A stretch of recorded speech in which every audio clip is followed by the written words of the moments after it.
Hein, donc, on vous demandait donc, de calculer la pente des droites, hein, représentant donc le log de la viscosité en fonction de l'inverse de la température pour la silice et la rhyolite, hein, puisque pour le cas de ces deux-là, on a une variation linéaire, donc on peut trouver une pente avec une énergie d'activation correspondant donc à la loi d'Arrhenius. Alors, est-ce que vous avez pu calculer ces valeurs de pente? Et si oui, me donner les valeurs que vous avez trouvées?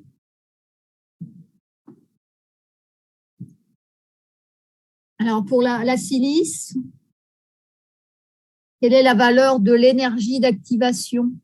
C'est 526 kilojoules. Ouais, alors moi j'ai trouvé un petit peu différent, j'ai trouvé 533 kilojoules. Mais bon, c'est l'ordre de grandeur. Donc je vais écrire les valeurs, mais je vous demande déjà ce que vous trouvez. Et puis pour la rhyolite, c'est-à-dire la courbe qui apparaît en vert sur le document. C'est 380. Oui, c'est ça. Donc, je vais afficher donc les valeurs que moi j'ai trouvées. Donc, en fait, je vous ai rappelé donc ici la valeur donc de la pente. Donc, la pente, c'est l'énergie d'activation sur R. Et puis, comme on était donc avec un log en base 10, il faut donc ici rajouter le terme 2,3 au dénominateur. Alors, je vais prendre mon surligneur pour que vous puissiez donc suivre. Donc, alors, petit décalage que je vais corriger. Voilà, avec mon stylet. Donc, énergie d'activation sur 2,3 R, donc vous donne la pente. Alors, la pente, dans le cas de la silice, vous était donnée par l'équation. Vous voyez ici, vous aviez donc la valeur de la pente avec le log en base 10. Donc, cette valeur de pente, je l'ai reportée ici. Et donc, ça vous donnait 533. Si on prend R égale à, vous vous souvenez la valeur de la constante des gaz parfaits, c'est R égale à 8,314. Ouais, alors moi, je mets 315, bon, 314, 315, donc ce sont des joules par Kelvin et par mol. Donc, avec ces valeurs, moi, j'ai trouvé 533. Vous avez trouvé un petit peu différemment. Bon, c'est peut-être les arrondis qui n'ont pas été faits correctement. Et puis, dans le cas de la rhyolite, donc moi, j'ai trouvé une pente de 20 000 Kelvin moins 1. Donc, bien faire attention, ici il s'agit d'une pente avec un terme en 10 puissance 4 sur T. Donc, ne pas oublier les zéros, sinon vous n'avez pas trouvé le bon ordre de grandeur. Et donc, l'énergie d'activation, donc on trouve effectivement autour de 380 kilojoules par mol. Alors, ce qui est intéressant donc, de noter pour cette énergie d'activation, c'est ce que l'on vous disait donc, dans le texte du TD. Donc, la pente est liée à l'énergie d'activation associée à l'écoulement et qui correspond à l'énergie de liaison et notamment les liaisons donc, du réseau vitreux. Donc, dans le cas de la silice, donc l'énergie de liaison SiO, donc je vous avais donné un tableau avec ces valeurs, à la fois dans le cours et dans le texte du TD. Et pour l'énergie SiO, on trouve 106 kilocalories, bon, ce qui est du même ordre de grandeur que 128 kilocalories. Il ne faut pas essayer de chercher des valeurs trop proches, mais c'est le même ordre de grandeur. Et puis, en ce qui concerne la rhyolite, donc on trouve en fait une pente qui est plus petite, donc une énergie d'activation plus faible. Et ça, en fait, on peut l'expliquer parce que dans le réseau vitreux, je vous rappelle, alors je vais peut-être changer de stylet. ce sera plus facile pour écrire. Donc, vous avez des liaisons, donc SiO et Si. Donc, ça, c'est le cas de la silice. Et puis, lorsque vous ajoutez donc de l'alumine, eh bien, vous avez en fait une substitution de l'aluminium, du silicium par l'aluminium dans le réseau ici, donc du verre. Donc, en moyenne, on a une énergie de liaison qui est plus faible. Donc, pour ça, vous pouvez en fait regarder à nouveau dans le tableau qui donne les énergies de liaison. Vous allez trouver une valeur plus faible pour la liaison ALO par rapport à la liaison SiO. Vous voyez qu'on peut expliquer de manière qualitative, sans faire de calcul, mais pourquoi effectivement on a une pente qui va diminuer quand on passe de la silice à la rhyolite, qui est due donc à cet effet donc de l'alumine qui vient en fait s'insérer dans le réseau vitreux. Donc voilà pour ce petit exercice donc, qui clôture donc l'aspect viscosité. Et maintenant, on va regarder les exercices associés donc à l'indice de réfraction et également donc à la transparence des verres. Donc, je vous avais demandé à regarder ces deux exercices. Donc, le premier concernant les verres ophtalmiques. Donc, verres ophtalmiques, ce sont des verres qui vont servir à la correction de la vision. Donc, bien sûr, avec ces lunettes, qui sont donc le symbole donc, de cette correction. Alors, j'affiche ici donc l'exercice qui vous était proposé. Donc, on vous parle donc d'indice de réfraction. Donc, je vous rappelle qu'on va le noter N. Alors, à nouveau, je reprends mon surligneur. Donc, l'indice de réfraction, le pouvoir de dispersion qu'on appelle le nombre d'AB, mais également constringence. Donc, constringence, c'est le terme qui est utilisé par les opticiens, mais c'est la même chose que le nombre d'AB. Et donc, on va essayer de voir quels sont les choix à faire par rapport à des compositions vitreuses pour en fait obtenir notamment des verres qui ne soient pas trop épais et pas trop lourds. Donc ça, c'est pour le confort donc visuel de la personne qui va porter donc ces verres. Alors, on va revenir plus tard sur les définitions qui apparaissent ici et on va déjà regarder les questions générales qui vous étaient posées. Donc, comment en fait varie la constringence, c'est-à-dire le nombre d'AB avec l'indice de réfraction. Quand l'indice de réfraction augmente, qu'est-ce que l'on peut dire du nombre d'AB nu?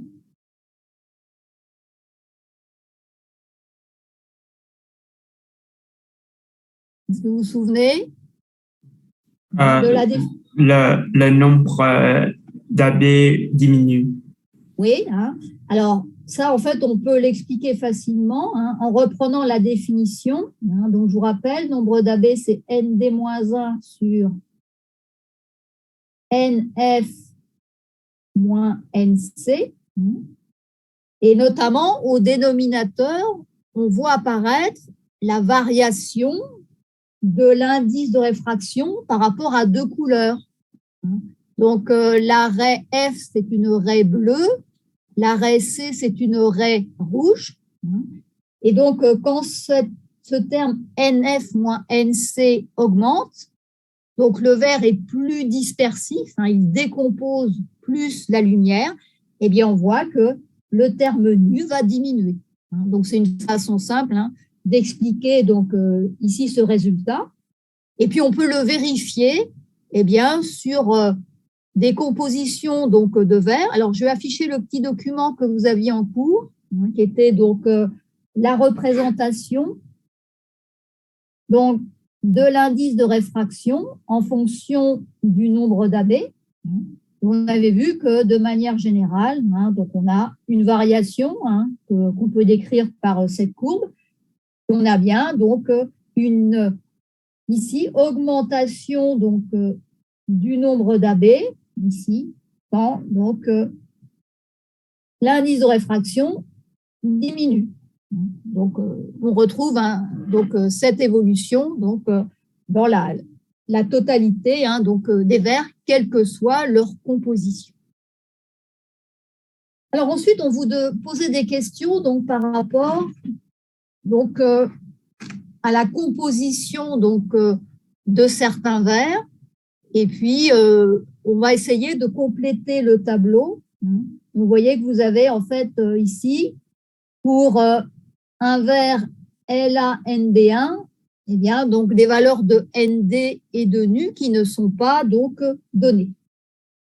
Alors, pour en fait compléter le tableau, donc vous avez en fait des informations sur donc, la variation de l'indice de réfraction. C'est toujours de la forme A plus B sur lambda au carré. Donc ça, c'est la relation générale qu'on appelle la relation de Cauchy. Et donc, on vous demandait de faire l'application numérique de manière donc, à trouver la valeur de ND. Donc, on vous avait donné dans le document les longueurs d'onde correspondantes. Donc, je vous rappelle, quand on parle de ND, c'est l'arrêt jaune, l'arrêt D du sodium. Et puis, vous avez donc les deux autres couleurs de référence, F pour le bleu, et puis donc C pour le rouge, avec les longueurs d'onde donc, qui sont indiquées. Alors, qu'est-ce que vous avez trouvé pour ces trois valeurs d'indice de réfraction? Vous avez fait le calcul. Donc, pour l'arrêt D du sodium, qu'est-ce que vous trouvez?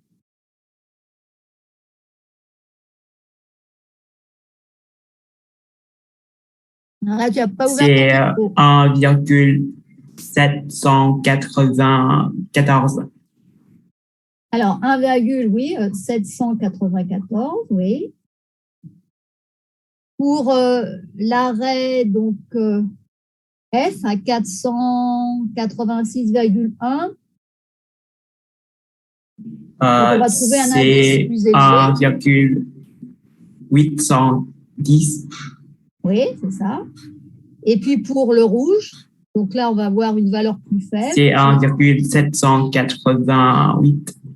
Voilà. Donc les valeurs sont correctes. Et puis pour le nombre d'AB, nu, on va trouver. C'est environ 36. Oui. Alors, on peut dire, si on fait le calcul plus précis, c'est 35, mais effectivement autour de 36. Donc là, on a effectivement donc, un verre avec un indice de réfraction élevé et puis donc une dispersion, un pouvoir de dispersion qui va être important puisque l'indice de réfraction donc, est élevé. Donc, je vais pouvoir maintenant compléter le tableau donc, qu'on vous a donné. Donc, tout le monde a eu le temps de noter les trois valeurs d'indice, la valeur du nombre d'AB. C'est bon pour tout le monde? Oui. Donc, ici, on va donc compléter le tableau. Donc, vous voyez qu'on se retrouve bien avec des verres, ici les trois derniers, donc TILA, LaND1 et LaNB2, qui sont en fait des verres à fort indice de réfraction. Si vous regardez, ces trois verres, en comparaison ici d'un verre sodocalcique que j'ai noté SiNaCa. Donc, en fait, très souvent, eh bien, on va utiliser donc, ces trois derniers verres, donc, de la colonne ici, donc les colonnes 3, 4 et 5, pour fabriquer donc, ces verres ophtalmiques. Alors, on va expliquer donc pourquoi. Alors, on vous demandait en fait d'identifier les éléments qui permettent d'augmenter l'indice de réfraction. Donc, si on regarde donc le tableau, en fait, on voit que les verres avec des indices de réfraction élevés, entre 1,7 et 1,9, eh bien, en fait, ils contiennent tous ces différents oxydes, alors que, vous voyez, là, il n'y a rien. Donc, ça veut dire qu'un verre de sodo-calcique qui a un indice de réfraction faible, eh bien, en fait, ne va pas contenir donc, ces différents oxydes. Donc, ils sont ZrO2, TiO2, NB2O5 et Al2O3. Alors, est-ce qu'on pourrait en fait donner une explication simple, notamment par rapport donc à la masse molaire, au numéro atomique des métaux, qui sont Zr, donc Nb et La. Est-ce que vous avez regardé dans la classification périodique où se situent donc ces métaux, zirconium, nobium, lantane?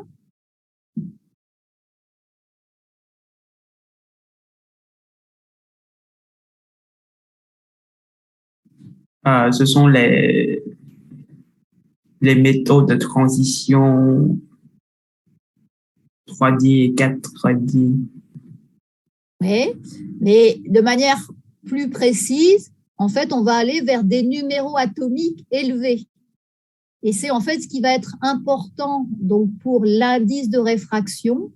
Eh bien, plus vous allez avoir des métaux lourds, plus en fait, vous allez avoir des indices de réfraction élevés quand vous allez ajouter donc, ces oxydes. Donc là, en fait, la remarque générale, donc c'est effectivement la possibilité d'augmenter l'indice de réfraction avec des oxydes de métaux lourds. Vous regarderez dans la classification que c'est bien le cas pour le zirconium, le nobium, Nb et le lantane. Et puis, il y a une exception qui est en fait le cas donc, de SiO2. Mais de manière générale, toujours associer ces indices de réfraction élevés donc, à ces oxydes de métaux lourds. Alors, associé en fait à cette question, on vous demandait quel élément chimique absent de la liste permet en fait de manière classique d'augmenter l'indice de réfraction. C'est l'oxyde de plomb. De plomb, oui. Donc, en fait, cet oxyde de plomb, alors pourquoi on n'utilise pas dans les compositions des verres ophtalmiques? Est-ce que vous pourriez donner une explication?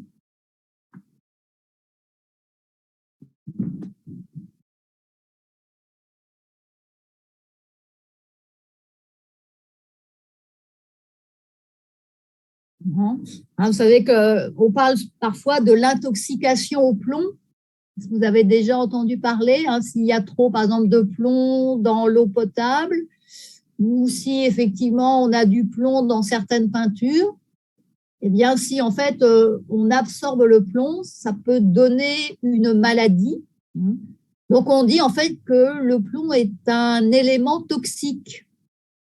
Et c'est la raison pour laquelle, en fait, on ne va pas l'utiliser ici pour fabriquer des verres. Alors, ce n'est pas par rapport à la personne qui va porter les verres, mais quand on va, en fait, mettre en forme le verre, on risque d'avoir des poudres donc, contenant de l'oxyde de plomb qui peut être ici toxique. Donc, à cette question, donc vous avez bien répondu. Donc, le plomb peut être utilisé pour augmenter l'indice, mais ici, en fait, on ne le trouve pas par rapport à la toxicité donc, de cet élément. Alors, je vous ai rappelé en fait une composition de verre au plomb que l'on a vu ensemble en cours, qui est en fait le verre Baccarat. Donc, vous voyez, le verre Baccarat, il contient une grande quantité d'oxyde de plomb. Vous voyez que l'indice de réfraction est plus élevé qu'un verre sodocalcique, hein, celui-ci. Mais on a en fait un indice de réfraction qui reste quand même plus faible que celui des verres avec du lantane, du nobium et du titane. Donc, ça veut dire qu'en plus, on voit qu'on a en fait une augmentation donc, de l'indice de réfraction qui est plus faible quand on ajoute le plomb par rapport à d'autres éléments. Donc, ça justifie également donc, le fait qu'il ne sera pas utilisé, mais principalement, c'est lié en fait au problème de toxicité. Donc voilà pour l'aspect donc général de ces verres ophtalmiques, leur choix par rapport à l'indice de réfraction et puis également par rapport à la dispersion. Alors en fait, on va essayer de trouver des verres donc d'indice élevé, mais qui est en fait une dispersion chromatique la plus faible possible. Alors pour ça, en fait, on va juste regarder un petit schéma. Vous voyez ici, donc un verre de lunettes qui apparaît ici.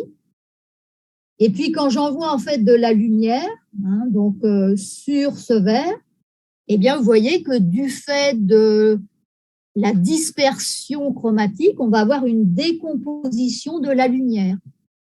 Et plus le nombre d'AB est petit, plus la décomposition de la lumière est forte.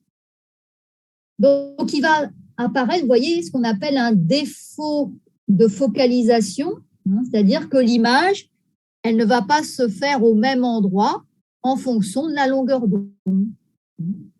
Donc ça peut être gênant pour la qualité de la vision. Donc c'est pourquoi, en fait, on va rechercher les verres d'indice élevé, mais avec un nombre d'AB le plus petit possible.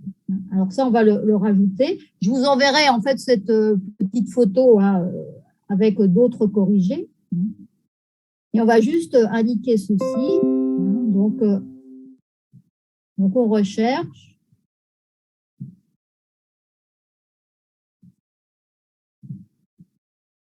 Des verres, donc à indice élevé et nu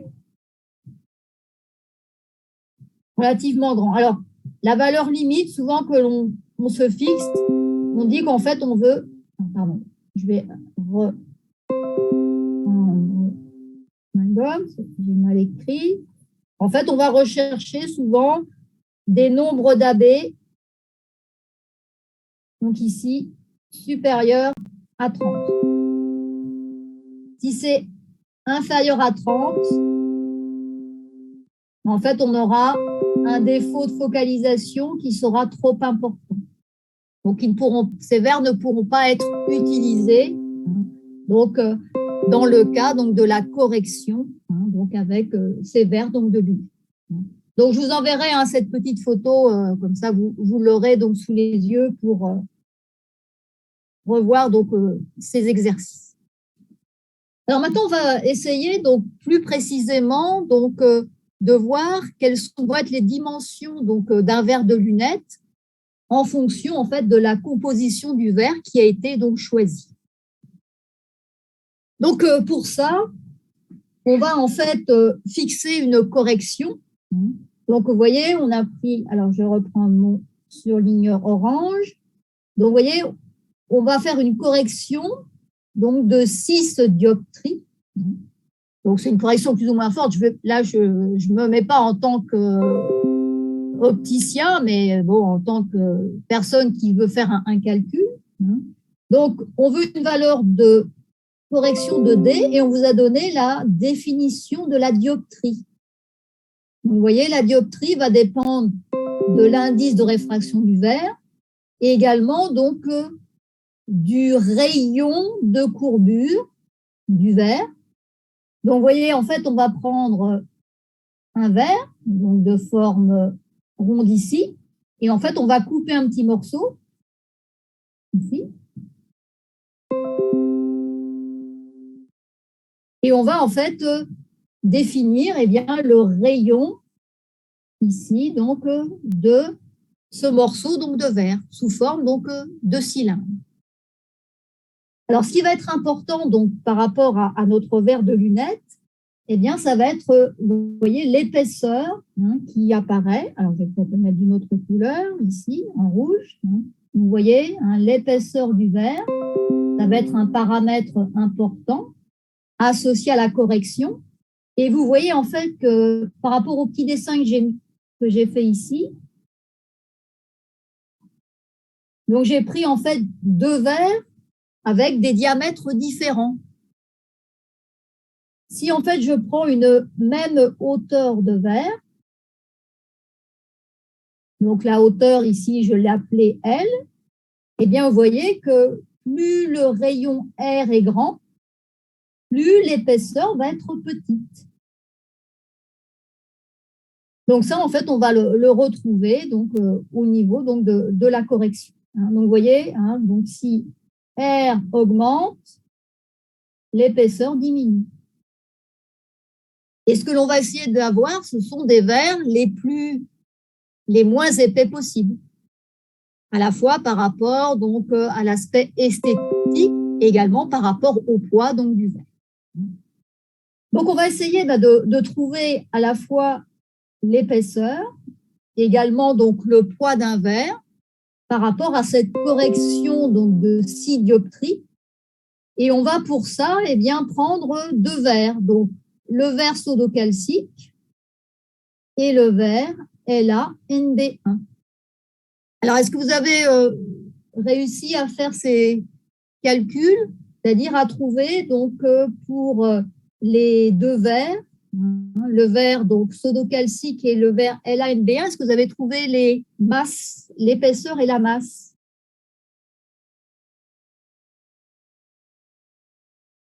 Si je fais un petit tableau,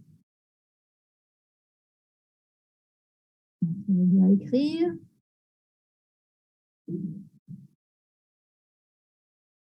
Donc, le verre. Donc, on avait un verre sodocalcique, donc on va l'écrire SiCaNa, et le verre LaND1.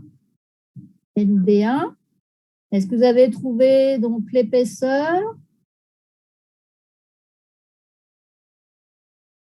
le poids? Alors, l'épaisseur, on va le mettre en millimètres et le poids en grammes.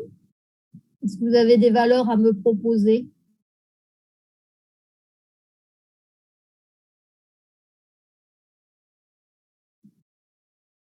Pour le verre sodocalcique, on aurait une épaisseur de verre de 2,3, oui, c'est ça. Et puis pour le verre LNB1, oui. Et en fonction de la masse,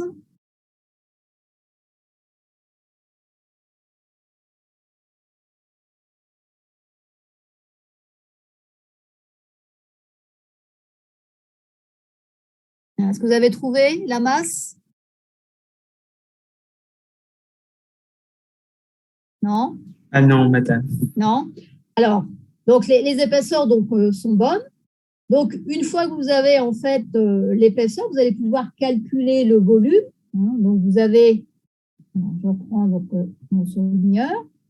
Donc, ici, vous avez le volume qui dépend donc du rayon et de l'épaisseur. Et puis, on vous a donné la densité des verres dans le tableau. Vous avez donc la densité. Alors, je vais changer de rayon. Alors, je donne.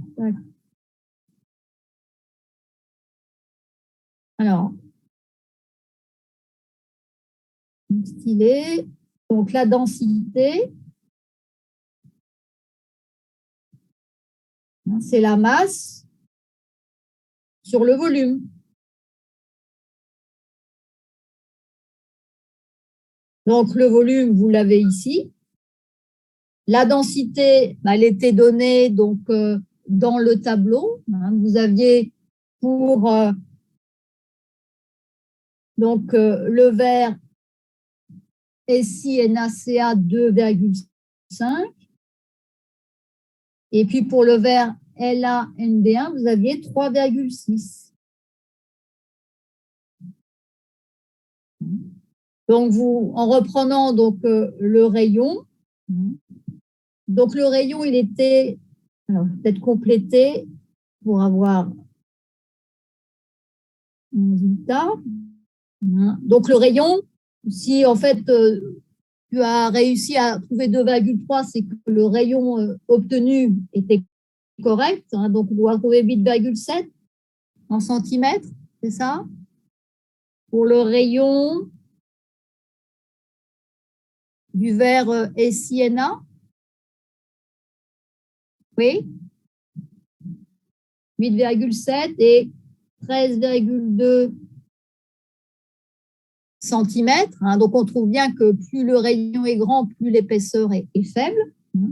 Et donc, l'application numérique, alors en prenant en fait 2 verres de lunettes,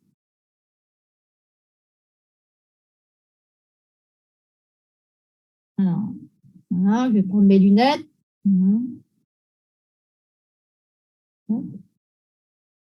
Donc, la masse que l'on obtient en utilisant donc, cette formule, je vais juste la multiplier donc, par 2 pour tenir compte donc, de mes 2 verres de lunettes.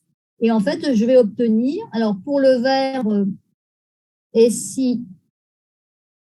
SiCaNa, 7,4. Et pour le verre LaND1, 6,8. Donc, la difficulté, c'est par rapport aux unités. Donc, vous vous souvenez des unités? Quand on parle de densité, quelles sont les unités donc, de masse et de volume?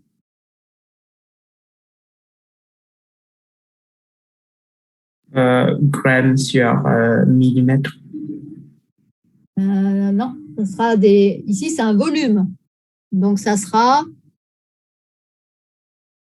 une longueur au cube et en fait… millimètre au carré. Non, au carré, ça serait une surface. Donc là, un volume, c'est donc… centimètre cube. Oui, c'est en centimètres cubes. Donc, quand vous allez en fait calculer votre volume, il faudra mettre E et R en centimètres pour avoir le volume en centimètres cubes et pouvoir calculer donc la masse d'un verre. Et ensuite, vous multipliez donc par 2 pour avoir la masse des 2 verres de lunettes. Alors, qu'est-ce que l'on peut conclure par rapport à ces valeurs? Donc, on voit ici qu'on va avoir une forte diminution de l'épaisseur du verre. Vous voyez qu'on passe de 2,3 à 1,5. Donc, ça vous fait une diminution de 35%. Alors, je vais effacer quelques petites choses pour pouvoir l'écrire. Je vais enlever mon petit dessin.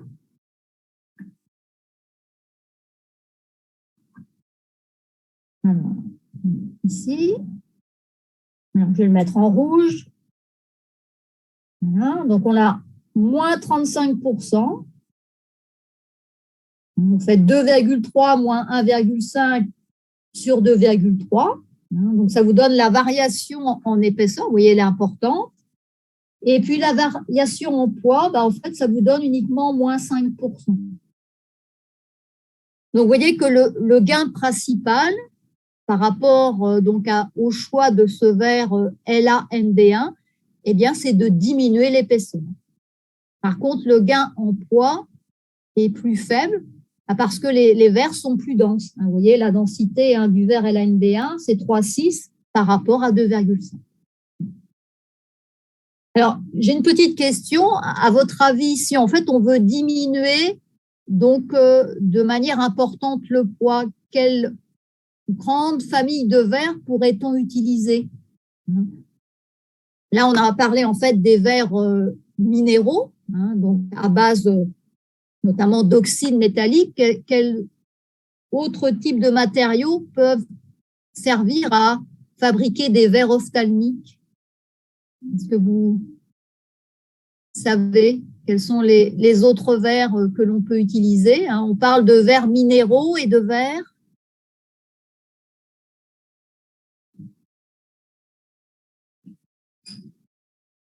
Des verres organiques. Alors, je vais afficher un petit document. Ici. Donc, vous voyez en fait que dans les verres de lunettes, vous avez en fait soit des verres minéraux. Vous voyez, ça correspond à 36% donc de la totalité des verres utilisés. Et puis, vous voyez, les verres organiques, ça correspond donc à 62%. Donc, des verres qui sont utilisés donc, pour la correction. Donc, on a donc, à la fois des verres minéraux. Donc, je vous enverrai ce petit fromage qui représente les compositions. Et puis ici, des verres organiques.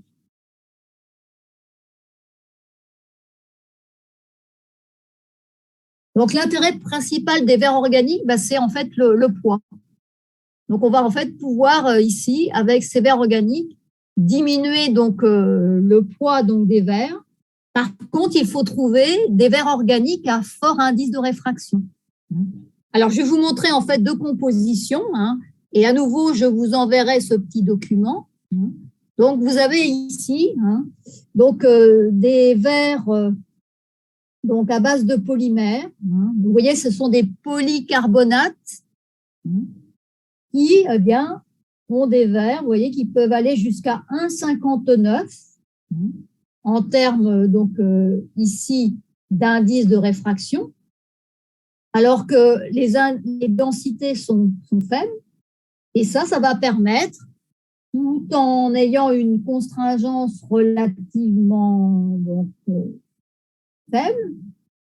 Vous voyez ici, donc 30 pour le polycarbonate de bisphénol, entre 54 et 60 pour le CR39.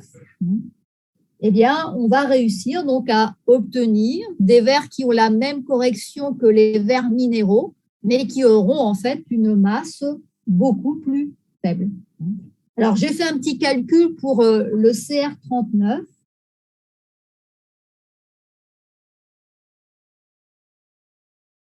Donc, j'ai obtenu donc, une masse de 3 grammes.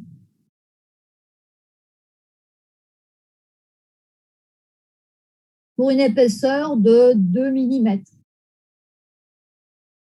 Donc, vous voyez, là, je gagne beaucoup au niveau du poids. Parce que dans le verre donc, de tout à l'heure, on était autour de 7 grammes. Donc, j'ai en fait divisé par 2, donc ici la masse. Donc, l'intérêt donc, du verre minéral organique, c'est effectivement de jouer donc, sur le poids. Donc, verre donc, organique diminue le poids. Là, on va gagner plus que 50% donc au niveau du poids, tout en gardant une épaisseur relativement faible, vous voyez, autour de 2 mm. Donc voilà pour cet aspect donc, des verres donc, ophtalmiques qui de plus en plus sont remplacés par des verres organiques. Le seul problème des verres organiques, c'est qu'en fait, ils sont plus sensibles à la rayure. Ils sont en fait moins durs que les verres minéraux. Donc, c'est la raison pour laquelle parfois on évite d'utiliser donc, ces verres organiques. Mais c'est le seul désavantage donc, par rapport aux verres minéraux. Donc, je vous enverrai ce petit document que vous pourrez donc relire chez vous. Et on va maintenant donc passer à l'aspect donc transparence des verres. Alors, je vous avais proposé donc un petit exercice sur le spectre de transmission donc de la silice. Donc, vous avez en fait ce document donc sur lequel on vous demandait donc de trouver des grandeurs physiques, hein, notamment le band gap, et puis également de définir le terme multiphonie. Alors, on va tout d'abord revenir sur donc l'aspect fenêtre de transmission. Donc, je vous rappelle, en fait, fenêtre de transmission, ça vient du fait tout simplement que, eh bien, la transmission, on peut en fait la représenter comme ceci, donc sous forme en fait d'une fenêtre plus ou moins large. Et en fait, on va définir, eh bien, donc la longueur d'onde minimale et maximale correspondant donc à la transmission. Alors, pour en fait calculer ces valeurs, on va se placer au maximum de la transmission. Donc, vous voyez, au maximum, la transmission est de 90%. Alors, est-ce que vous pourriez me dire pourquoi la transmission ne peut jamais être de 100%, à votre avis? Pourquoi on a une transmission ici qui est, par exemple, de 90% et pourquoi on n'obtiendra jamais 100% de transmission? À votre avis, quelle est la raison?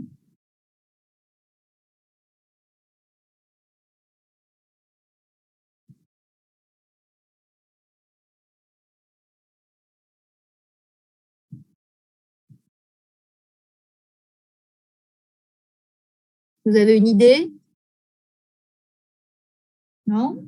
Alors, quand on envoie en fait de la lumière sur un échantillon, il y a toujours une petite partie de la lumière qui est réfléchie.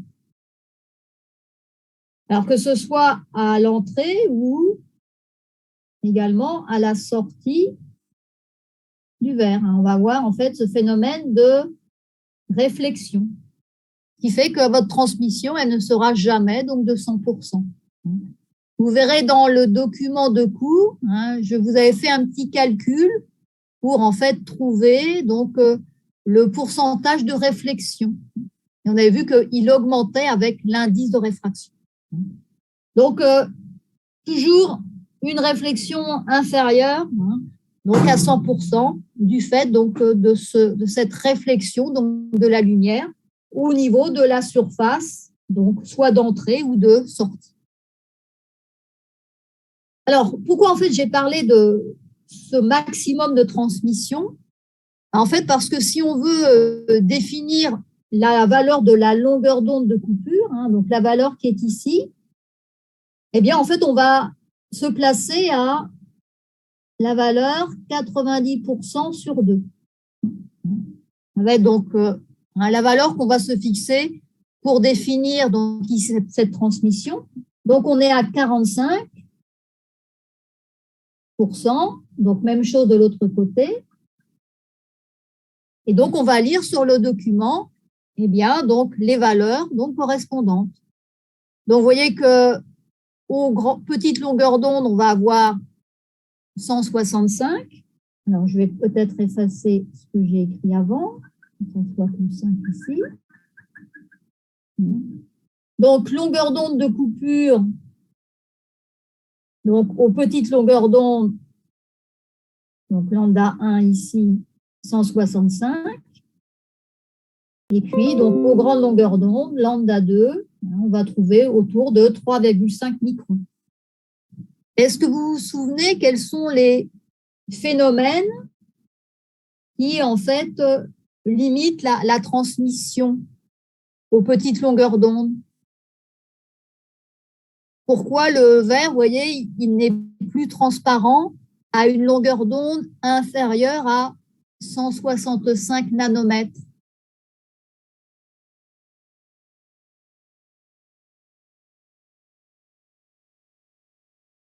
Quel est le phénomène physique qui permet de l'expliquer? C'est la transition électronique. Voilà.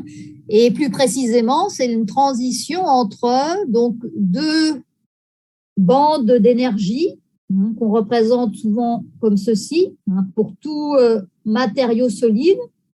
on a en fait cette représentation donc, des énergies sous forme de bande.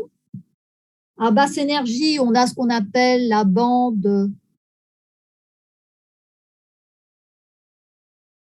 Vous vous souvenez du nom que l'on donne?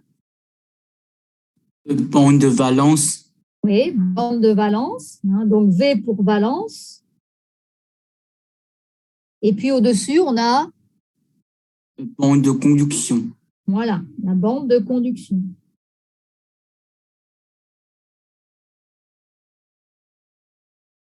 Effectivement, donc entre les deux, donc on a bien sûr ce qu'on appelle l'énergie du band gap, qui est l'écart entre la bande de valence et la bande de conduction.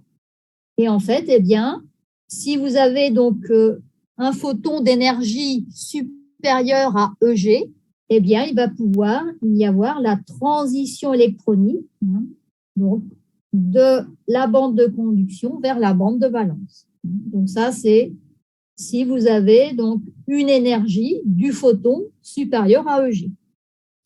Alors, par rapport à ce petit schéma, on vous demandait justement quelle était la valeur du band gap pour la silice.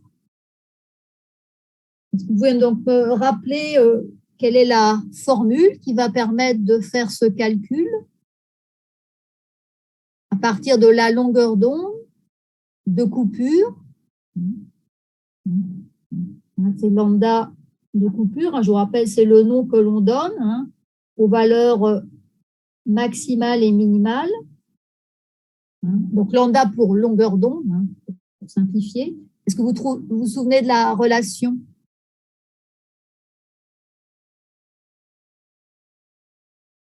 Entre énergie et longueur d'onde, on a E égale à HEC. Ah, pardon. Je vais réécrire parce que là, il y a des traits qui apparaissent. C'est pas très joli. Donc, on a HEC sur lambda qui est égal à l'énergie. Donc, ici, si je prends lambda 1, eh bien, je vais avoir la valeur donc, du band gap EG. Alors, bien sûr, pour faire le calcul, il faut connaître ici la valeur de H. Est-ce que vous vous souvenez du nom de cette constante? H, c'est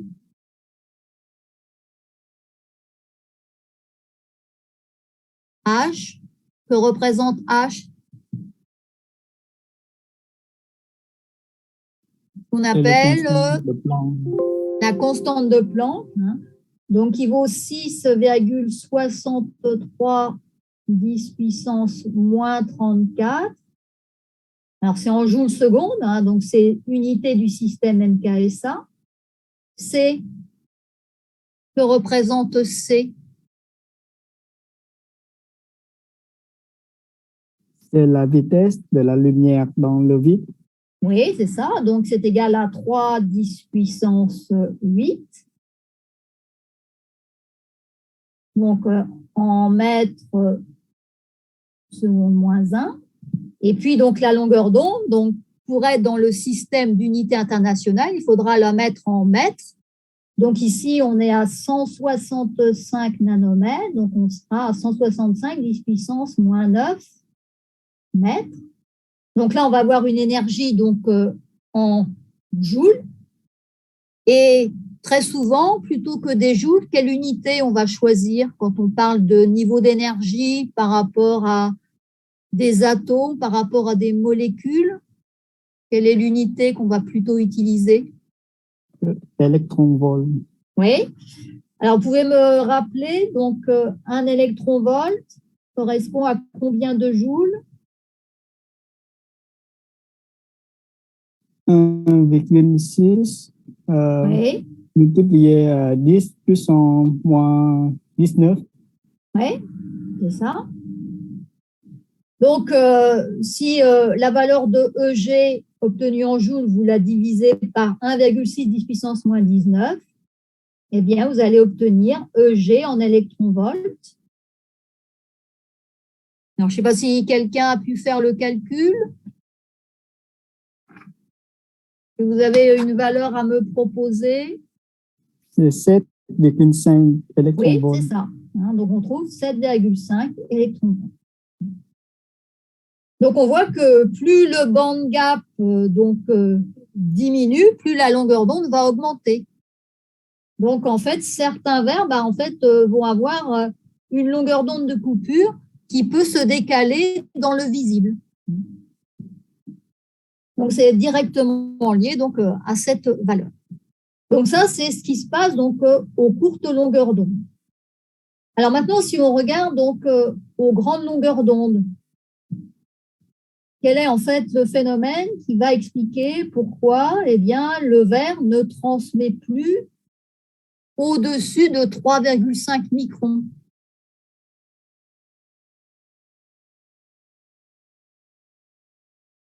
Qu'est-ce qui va se passer au niveau de l'énergie correspondant à ces longueurs d'onde?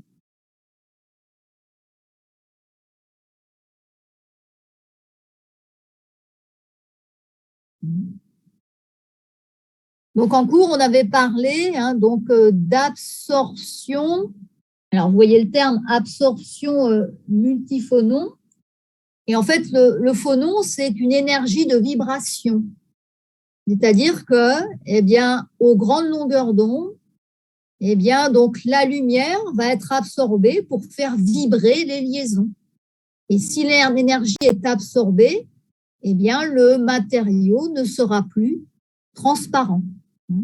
Donc ici, on va avoir l'absorption multiphonon qui est liée à l'absorption d'énergie.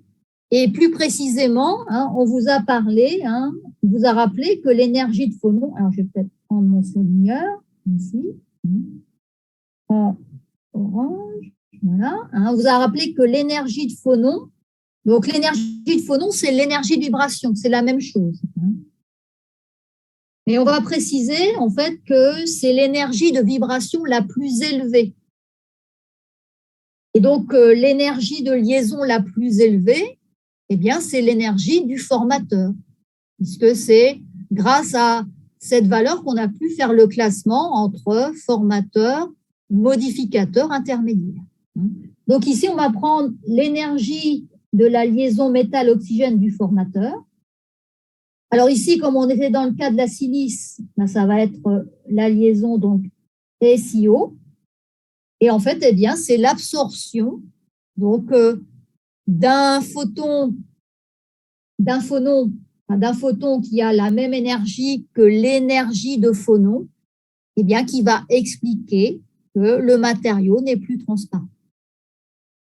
Alors, on vous demandait d'expliquer dans le terme multiphonon pourquoi on parle de multi.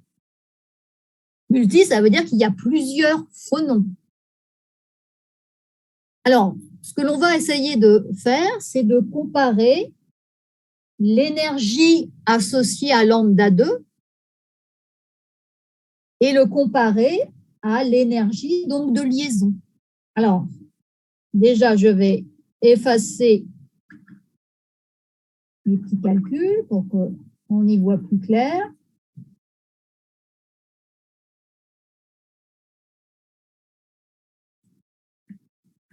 Voilà. Donc ici, on va comparer l'énergie égale à l'équivalent de la longueur d'onde. Alors je vais expliquer pourquoi je vais ici regarder une énergie associée à lambda 2 et l'énergie de phonon. Donc, l'énergie de phonon, ça va correspondre à cette valeur, puisque c'est l'énergie de vibration du formateur. Donc, c'est 1140 cm-1. Alors, pourquoi ici j'ai écrit E égale à 1 sur lambda? Vous voyez que les énergies qui apparaissent dans mon petit tableau ici, elles sont exprimées en centimètres moins 1. Donc ça, c'est l'inverse d'une longueur. Donc très souvent, les spectroscopistes, plutôt que parler d'énergie en joules, ils vont en fait parler d'énergie en centimètres moins 1. La conversion est plus facile. Il n'est pas nécessaire de connaître la valeur de H, de la constante de Planck, et la valeur de C. Donc, ça sera plus facile ici pour faire donc, nos calculs. Donc, ici, on va regarder donc l'énergie correspondant à 1 sur lambda. Alors, ça correspondrait à quoi? Donc, si je calcule l'énergie égale à 1 sur lambda 2, ça nous donnerait combien en centimètres moins 1?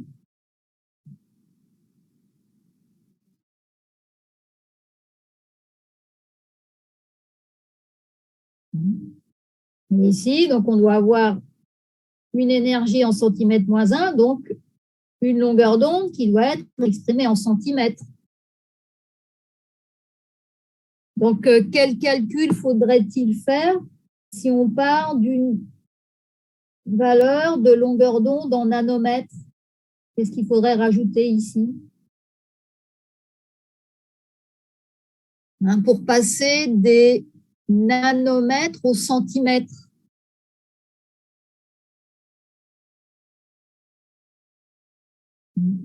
Un nanomètre vaut combien de centimètres?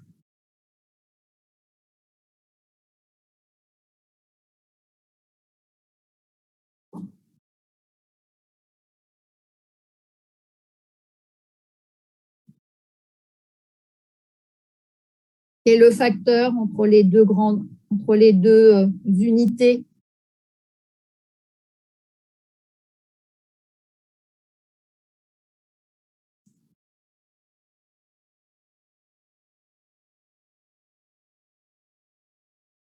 Donc, un nanomètre, c'est 10 puissance moins 9 mètres.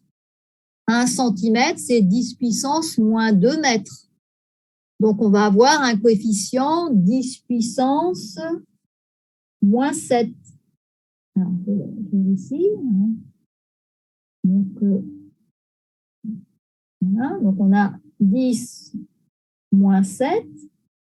Donc, ça, c'est le nanomètre par rapport au centimètre. Donc, les nanomètres moins 1, ça vous fera ici 10 puissance 7. Donc, voilà le coefficient à appliquer. Donc, si on fait l'application numérique, 10 puissance 7 divisé par ici 3. Alors, pardon, je les ai mis en micron. Donc, ça sera 3500 mètres. Alors, donc, 1 E7 divisé par 3500. On arrive à 2857 centimètres moins 1. Alors, on va effacer quelques petites choses. Voilà. Alors, pour en fait maintenant trouver multiphonon, en fait, on va comparer donc l'énergie qu'on vient de trouver ici. Donc, on a trouvé l'énergie 2850 par rapport à 1140. Donc, on voit qu'on a un rapport un petit peu plus petit que 3. On peut faire le calcul précis. Donc, ça veut dire qu'il faut absorber plusieurs phonons pour retrouver l'énergie correspondant donc à la coupure, donc ici, multiphonon. Alors, plus précisément, donc la formule générale, c'est d'avoir E égale à P fois l'énergie de phonon.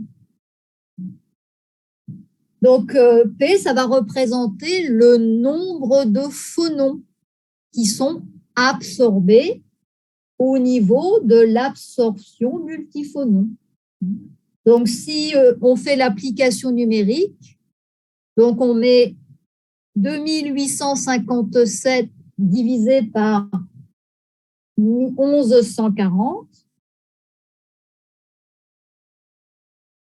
et on trouve 2,5. Donc ici, alors je vais mettre là, P égale à 2,5. Ah, il faut bien faire attention. Ah, je vais le réécrire un peu mieux parce que là,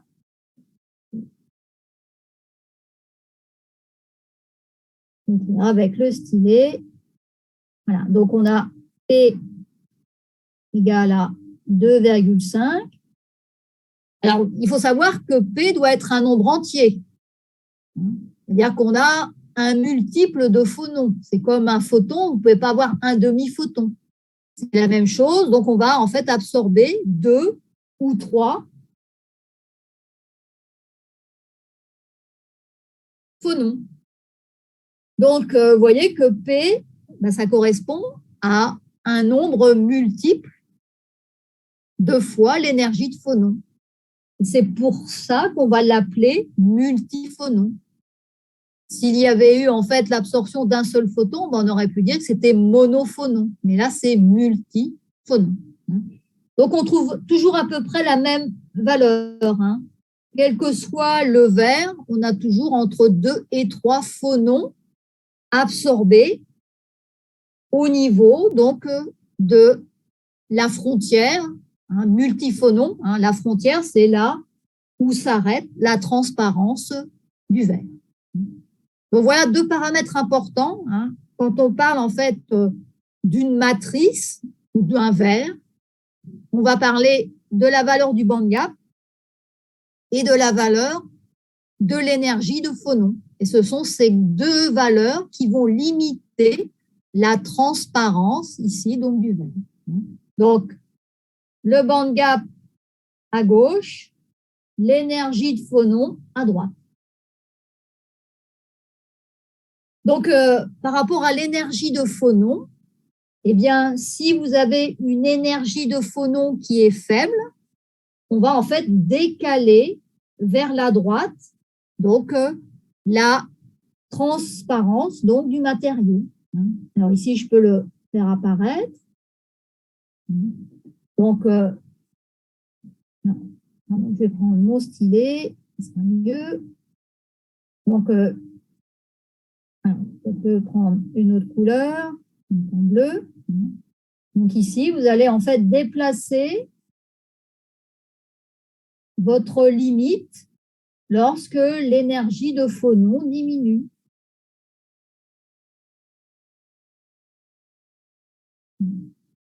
Alors ça, c'est important parce que parfois, on a besoin de matrices ou de verres qui sont transparents dans l'infrarouge moyen ou l'infrarouge lointain.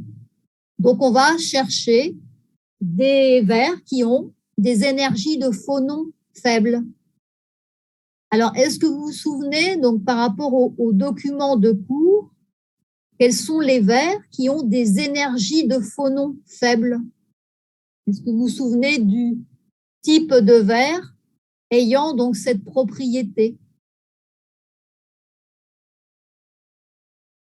Quels sont les verres qui ont donc une transmission dans l'infrarouge lointain? Est-ce que vous vous souvenez? Le verre chalcogénure. Oui, ce sont les verres donc de chalcogénure qui vont être effectivement des verres avec une énergie de phonon plus petite, parce qu'on va vers des métaux plus lourds, des éléments chimiques plus lourds, donc ils vont avoir des fréquences de vibration donc plus faibles. Donc ça, c'est un paramètre important dans l'utilisation donc des verres. Parfois, on va chercher des verres avec des énergies de phonon faibles et donc des verres qui sont très transparents donc dans l'infrarouge. Alors, par rapport à notre diagramme donc donnant la transmission du vert, il nous reste, alors même s'il n'y avait pas de questions posées par rapport à ceci, d'essayer d'attribuer les bandes d'absorption. Donc, si en fait on regarde le spectre, vous voyez, vous avez 1, 2, 3 bandes d'absorption. Donc, on va en fait essayer de les attribuer, et notamment en regardant le petit tableau que vous avez ici. Donc, première chose à faire, ça va être de transformer, donc à nouveau, les longueurs d'onde en énergie, en centimètres moins 1. Alors, est-ce que vous pouvez me dire à quoi correspond 1,4 en unité centimètre moins 1? Vous ferez combien? Alors, on a vu le petit calcul tout à l'heure.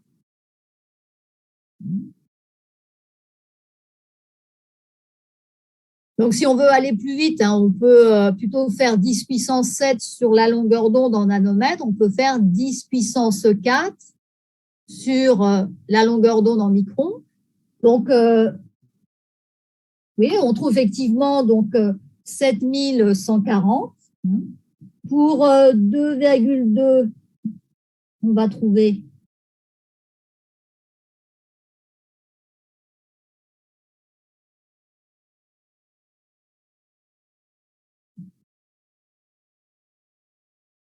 donc on a 10 puissance 4 divisé par 2,2, on arrive à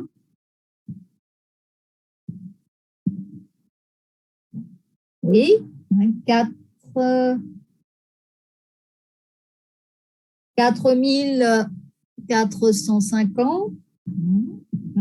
1 E4 divisé par 2,2. Oui. Alors, c'est 4540. Une petite erreur là. Si on fait 10 puissance 4 sur 2,2, on est à 4550, à peu près. On arrondit. Et puis, donc, 2,8. Donc, 10 puissance 4 divisé par 2,8, on arrive à, donc ici, 3570.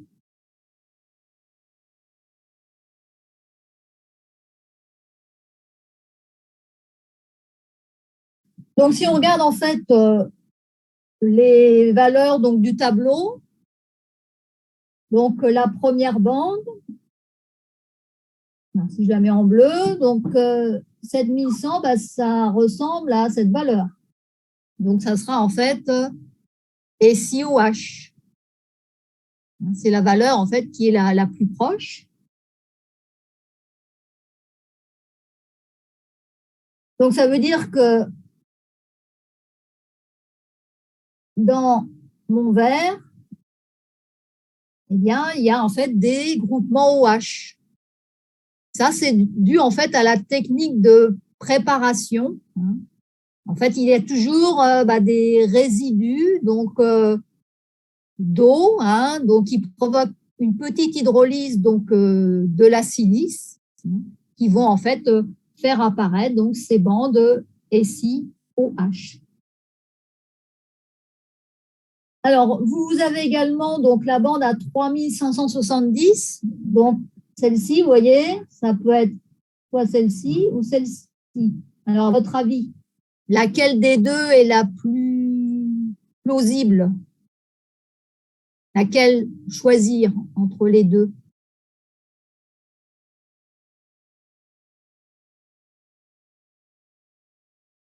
Vous voyez qu'on est sûr qu'il y a des groupements SiOH. Vous voyez que SiOH fait apparaître deux bandes. Donc, si on voit celle à 7140, ça veut dire que l'autre va également être présente sous cette forme. Donc, a priori, on peut considérer qu'il n'y aura pas de molécules d'eau dans le verre, mais qu'il y aura plutôt des groupements SiOH. Parce que le verre, ce n'est pas un matériau qui est poreux. Alors, s'il y a des molécules d'eau, ben, il faudrait qu'elles rentrent à l'intérieur donc, du matériau.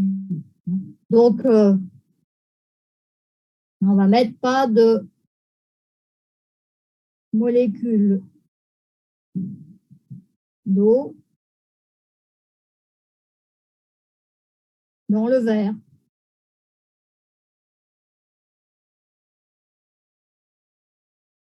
Donc, on va en fait éliminer cette hypothèse parce que le fait qu'il y ait SiOH permet d'expliquer la bande à autour de 3570. Alors, il ne faut pas essayer d'être trop précis. Hein.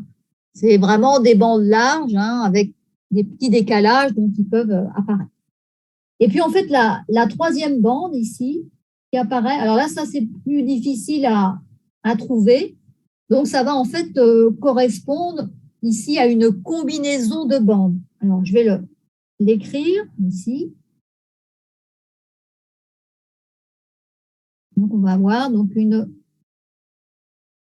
si ça veut bien s'écrire, une combinaison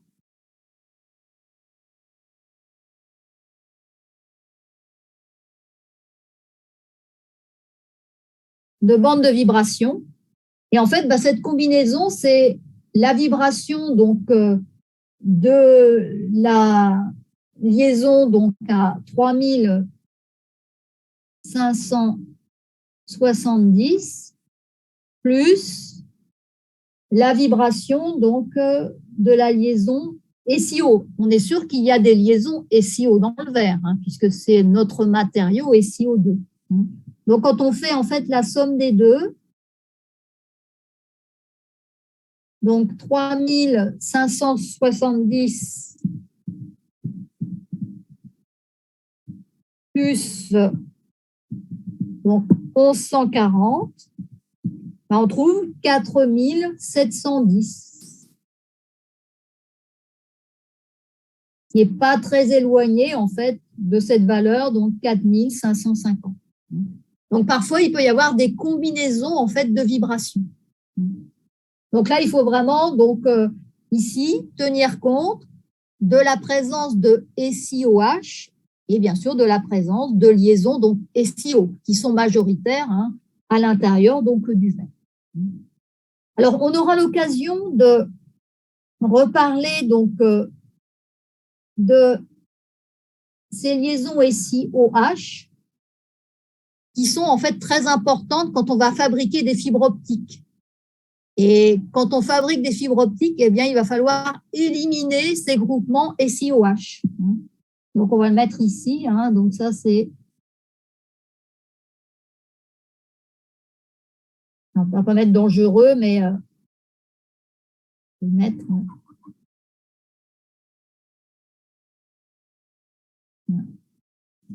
va mettre ici. Donc, à éliminer dans les fibres optiques. Donc, on en reparlera quand on verra donc, cet aspect donc, dans le cours. On parle souvent de la bande OH qu'il faut donc éliminer pour avoir en fait une fibre optique qui fonctionne correctement. Donc, voilà pour ici donc, ces exemples donc, de spectres d'absorption. On a vu les phénomènes qui limitent la transparence d'un matériau et puis les bandes d'absorption que l'on peut voir apparaître qui sont dues effectivement à des impuretés, et notamment ici les impuretés donc OH. Alors, un petit dernier document. Donc là, vous retrouvez en fait les attributions que l'on a fait ensemble. Et vous voyez en fait sur mon document, j'ai en fait représenté, c'est un document que j'ai trouvé, donc un verre de silice, vous voyez, dans lequel il y a une bande OH très forte. Et puis un autre verre qui a été produit de manière donc pour obtenir un verre de meilleure qualité. Et vous voyez que on peut en fait réduire fortement la bande OH. voire pratiquement la faire disparaître. Donc, ces verres, en fait, sans OH, on fait disparaître les bandes OH, eh bien, donc, ce sont des verres qu'il faudra, en fait, utiliser quand on va fabriquer donc, des fibres optiques.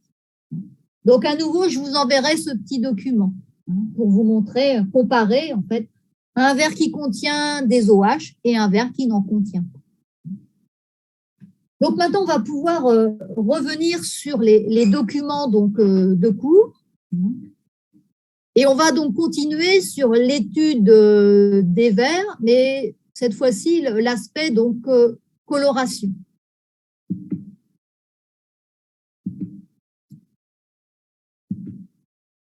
Alors, ici, voilà. Donc ça, tout le monde voit le diapositive page 22, c'est ça? Vous voyez bien? Alors, juste un petit transparent qui vous indique comment, en fait, on peut obtenir le spectre de transmission d'un verre. Donc, pour ça, en fait, on aura besoin de 2 détecteurs. Alors, je vais faire apparaître ici. Donc, un détecteur qui va travailler donc dans l'UV visible. Alors, si je vais réussir à écrire dessus. Voilà.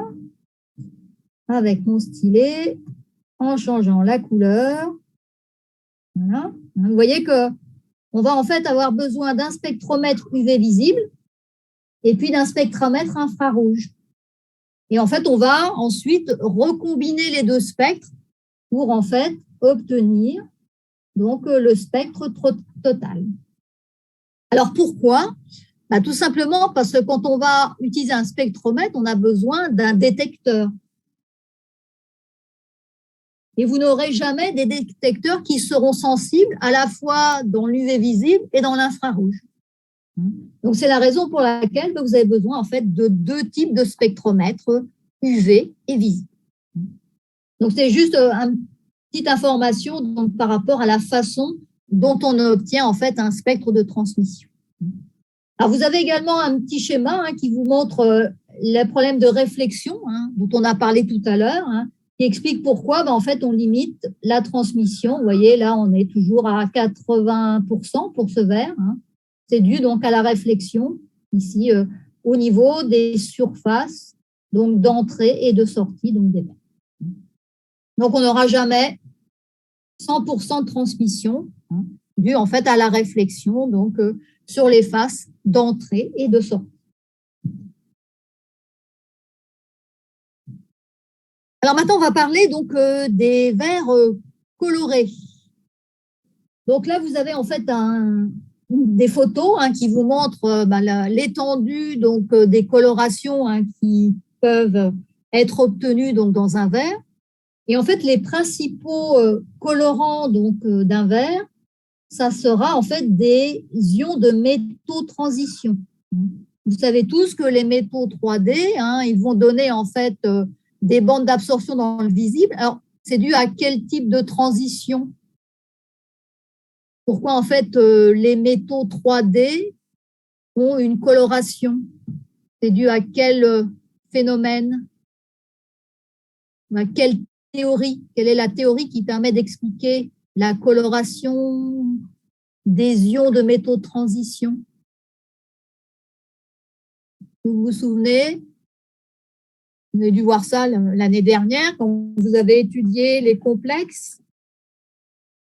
C'est dû à la théorie du champ cristallin, avec la levée de dégénérescence des orbitales de 3D. Alors, vous avez en fait un petit tableau donc, qui vous donne, suivant en fait l'oxyde donc, de métal de transition, eh bien, quelles sont les colorations obtenues. Alors, vous voyez, j'ai bien précisé en milieu oxyde, parce que si vous changez le ligand, vous remplacez par exemple un oxygène par un fluor, vous n'aurez pas la même valeur du champ cristallin, donc vous allez modifier la couleur. Donc, premier effet, le ligand. Deuxième effet, c'est la coordinance.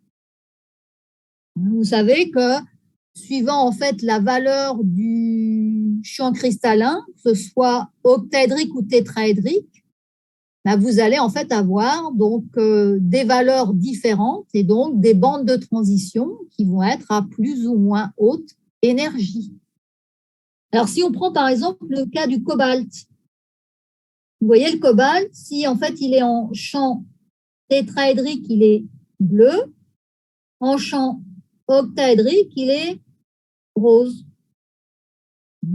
Donc, vous vous souvenez des sous-niveaux associés aux transitions? Alors, on va le voir sur le document suivant.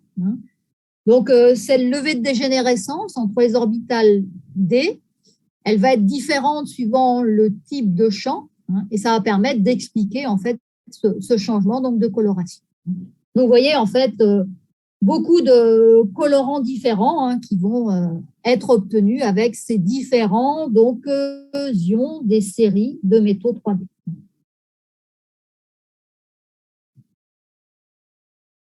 Alors, vous pouvez également obtenir une coloration avec des ions de terre rares. Vous avez par exemple le cas de l'herbium qui, vous voyez, donne cette coloration rose. Vous voyez ici. Avec le néodyme, ça sera donc une coloration donc, violette, qu'on appelle lavande. Et puis, vous avez également en fait, la possibilité d'avoir de l'émission de lumière, ce qu'on appelle la fluorescence. Alors qu'ici, on a de l'absorption. Donc, fluorescence qui peut donner des colorations donc, vertes, notamment avec ces types d'ions, les ions uranates, ici, donc avec de l'uranium, ici, avec un 1 degré d'oxydation qui doit être le degré donc plus. Mais principalement, absorption donc, des métaux 3D, transition entre orbitales D, plus rarement des transitions entre orbitales F vers F, qui donnent donc ces colorations notamment associées au néodyme. Et puis on verra d'autres types donc, de colorations dues à des transferts de charge, dues à de la diffusion, également dues à de l'émission. Donc l'émission, c'est par exemple le cas de la fluorescence. Et on aura l'occasion de les revoir les uns après les autres. Alors ici, je vous ai remis donc, le principe de la théorie du champ cristallin.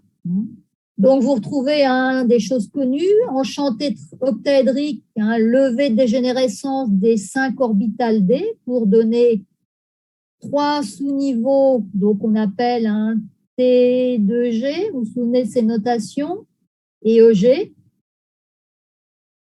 Alors qu'en champ tétraédrique, la levée de dégénérescence, donc elle est inversée. Donc, c'est le niveau EG et le niveau T2G qui est au-dessus.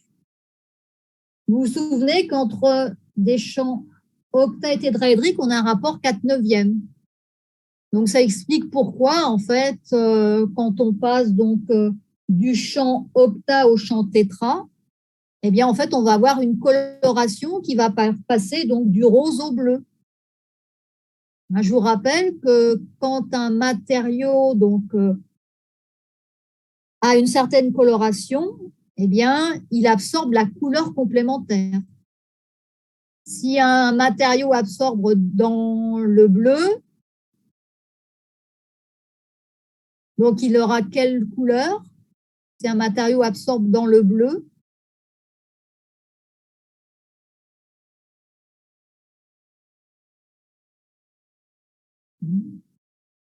donc ça, c'est par rapport aux 3 couleurs primaires, donc le jaune,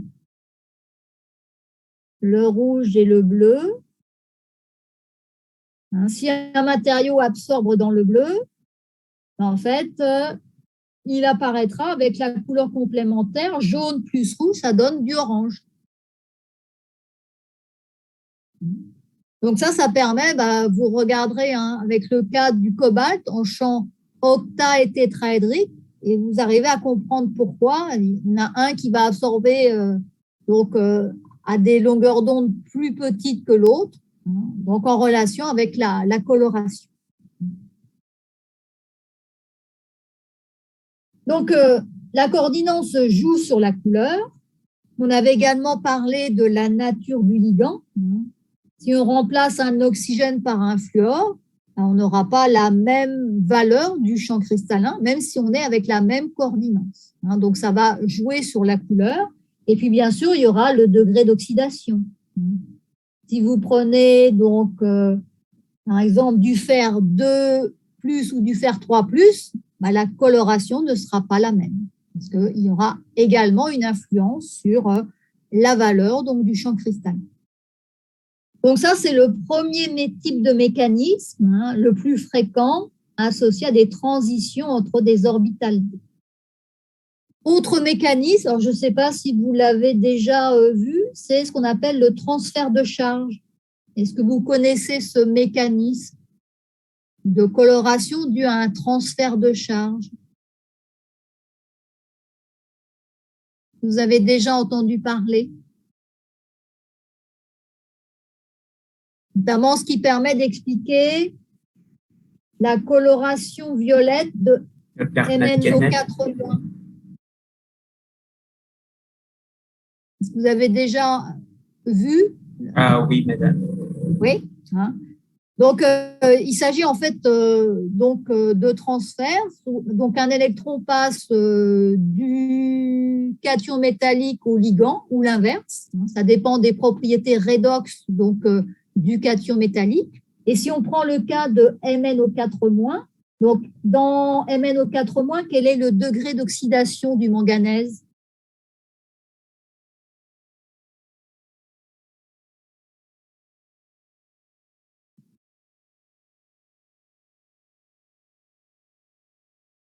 Dans MnO4-, le manganèse est au degré d'oxydation plus 7. Oui, plus 7. Et comme le manganèse, c'est un élément de terminaison électronique 4, S2, 3D5, si vous enlevez les orbitales, les électrons 4s et 3d, en fait, vous n'aurez plus donc d'électrons sur les orbitales d.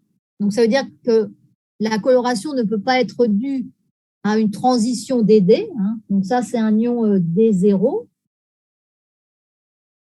Et donc, la seule explication associée à la couleur, eh bien, c'est que donc l'oxygène eh bien, va donner un électron au manganèse.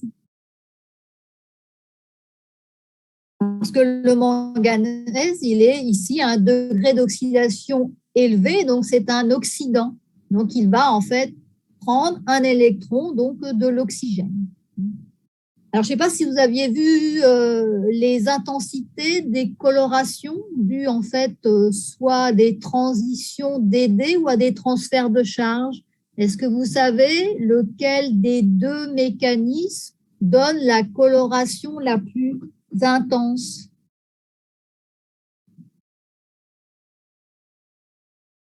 C'est associé aux transitions permises ou interdites. Je ne sais pas si vous l'avez vu l'année dernière, les règles de Laporte. Est-ce que vous avez…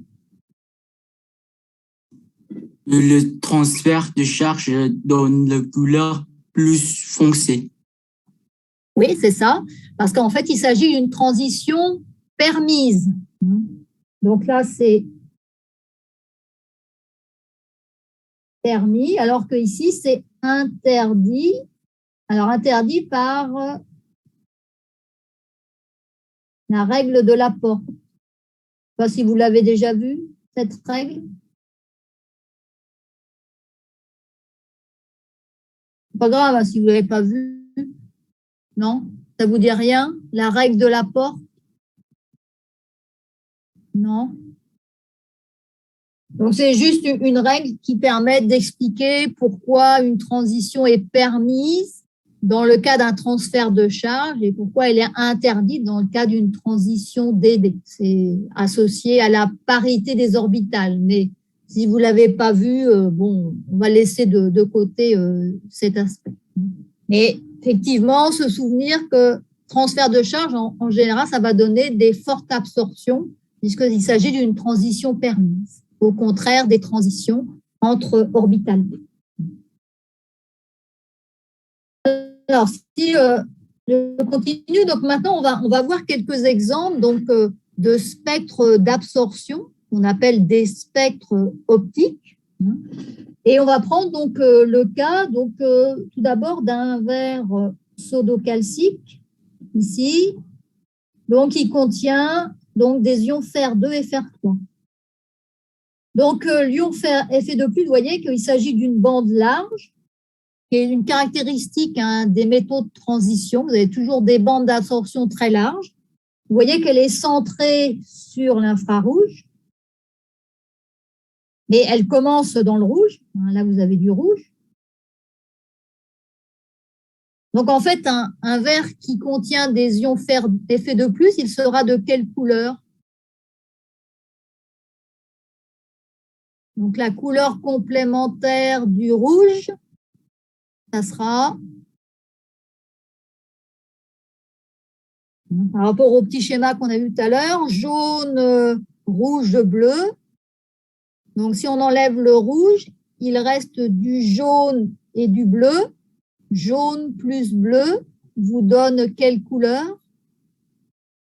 C'est le vert. Ça va donner du vert. Donc, en fait, les ions Fe2+, bah, souvent, en fait, vous avez une coloration verte. Ça, c'est très utilisé pour colorer, par exemple, les bouteilles de vin. La boisson, le vin, on a des verres qui sont colorés par l'ion Fe2+. Alors, pour l'ion Fe3+, bah là, vous avez en fait plutôt un transfert de charge. Je ne sais pas si je l'ai indiqué ici. Non. Donc, là, un transfert de charge.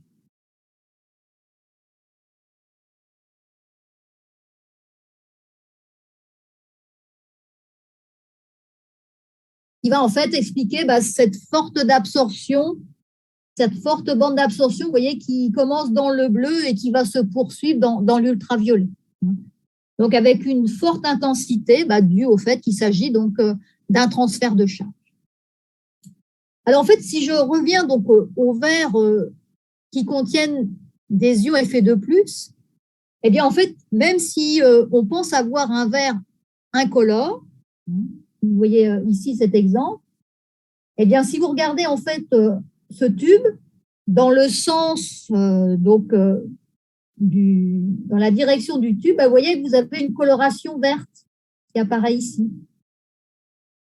Cette coloration, elle apparaît de manière importante parce que, eh bien, d'après la loi de D'Alembert, où l'absorbance égale à epsilon LC, plus l'épaisseur est grande, plus vous allez absorber. Donc, vous voyez ici, vous avez une plus grande longueur, donc si vous regardez dans la direction du tube, et en fait, on va voir apparaître cette coloration verte. Ça veut dire que même si on veut avoir un verre incolore, si on n'a pas mis de colorant à l'intérieur, eh bien, très souvent, on va avoir en fait des petites quantités de Fe2+, qui sont dues en fait des impuretés dans les matières premières, et qui vont en fait donner cette coloration verte quand vous avez des verres très épais. Alors en fait, on a essayé de supprimer en fait cette coloration qui peut être gênante, et pour ça, on va travailler sur en fait des systèmes redox.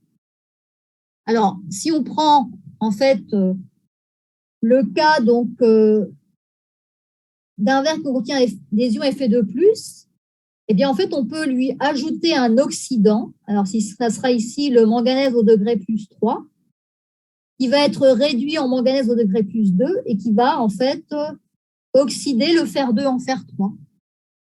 Et de cette façon, en fait, on va supprimer cette coloration verte.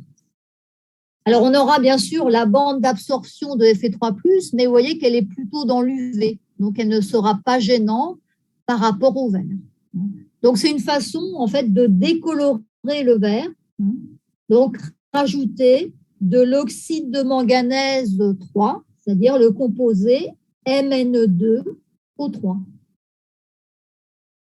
Alors, en fait, on a vu apparaître des problèmes pour, en fait, ces verres qui étaient traités avec de l'oxyde de manganèse, parce que, en fait, Mn2+, qui est présent donc dans le verre, hein, du fait de la réaction redox, eh bien, sous l'effet, en fait, du rayonnement UV, il va, en fait, être oxydé en manganèse au degré +7, et là, vous allez voir apparaître la couleur violette associée à MnO4. Donc ça, c'est pour les verres, hein, au cours du temps, eh bien, s'ils sont exposés aux ultraviolets, ils risquent de prendre une coloration donc violette. Donc ça, c'était le cas donc, du couple fer2+, fer3+. Alors, on va voir un autre exemple qui est le cas donc, du chrome.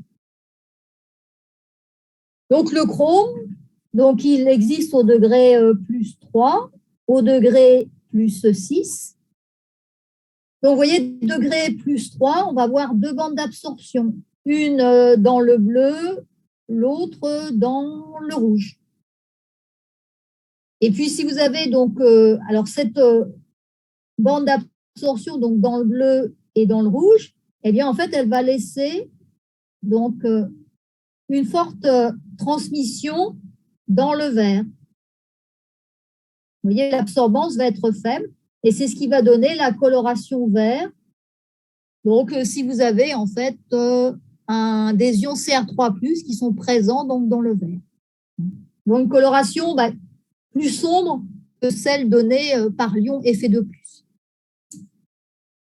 Alors, vous pouvez également avoir, si vous avez un degré d'oxydation différent du chrome 6, eh bien, vous voyez apparaître à nouveau une bande d'absorption dans l'UV qui va à nouveau être liée à du transfert de charge.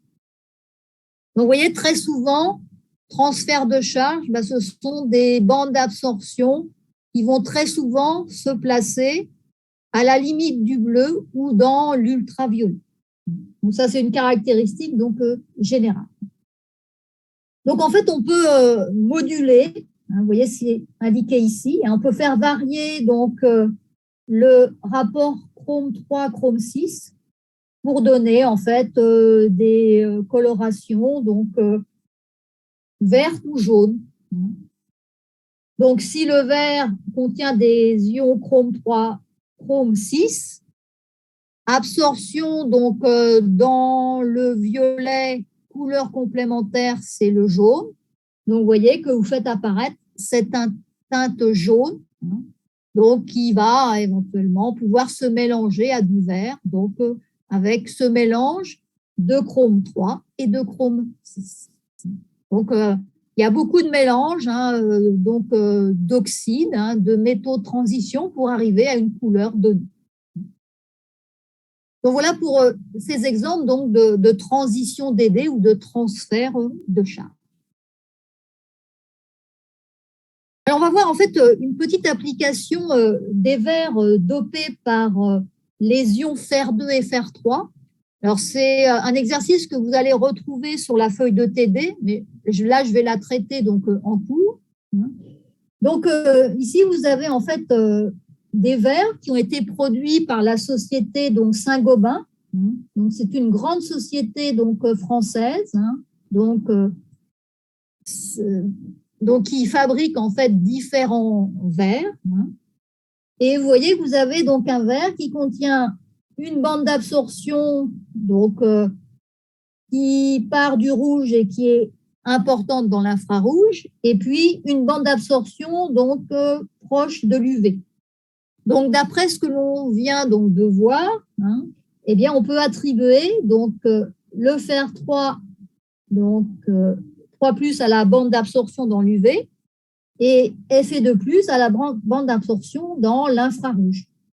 Donc, vous voyez, UV, infrarouge. Donc, ça veut dire que notre verre, dopé par fer2 et fer3, il va globalement rester transparent dans l'infrarouge.